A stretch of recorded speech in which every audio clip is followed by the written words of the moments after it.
Siya ay si Kalea. Si Kadita yung nagbigay ng pangalan sa kanya. At siya ay isang support fighter. Umpisa natin sa kanyang skill 1. Sinusuntok niya yung lupa. Tapos ang mga kalaban na pasok sa range ay makakatanggap ng damage.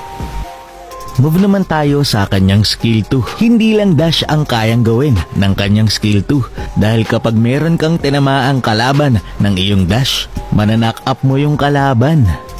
Tapos pwede mo pang i-flicker habang nasa ere para madala mo sa tore if ever.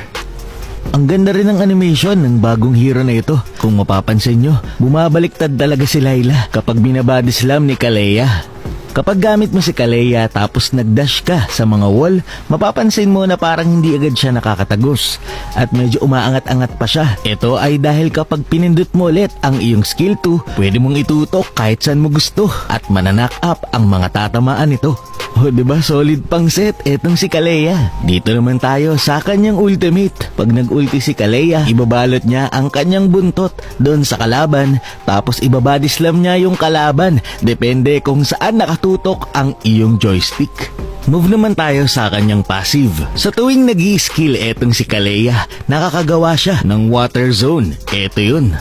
Mapa skill 1 man yan, skill 2, o kahit ultimate pa, lahat ng skill mo ay makakagawa ng water zone.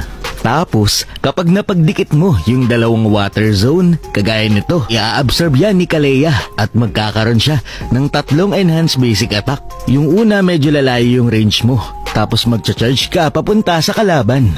Yung pangalawang basic attack naman, 4 na beses mong susuntukin yung kalaban ng mabilis. Tapos magkakaroon ka ng HP recovery. Pero kapag inatake mo ng passive yung kalaban, tapos meron kang kakampi na mas maliit ang HP sa'yo, yun yung mahihil. Pero kung mas maliit yung HP mo, ikaw yung mahihil. Tapos yung pangatlo niyang enhanced basic attack, parang skill 1 na rin. Maganda to para laging gumana yung enhanced basic attack para mas malaki ang madil mong damage at heal na makuha mo at ng mga kakampi mo. Ito nga pala yung recall animation ni Kalea. At hindi nga rin pala siya mermaid.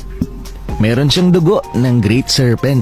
So yun, sinubukan ko na rin to sa rank game at grabe, sobrang OP talaga. Grabe yung crowd control niya. Kung hindi nila in-nerf to, mas maganda na yung pick off capability nito kesa kay Chu. Pero yun nga, maraming pang adjustment ang gagawin dito. Ikaw, ano nga sabi mo sa bagong hero?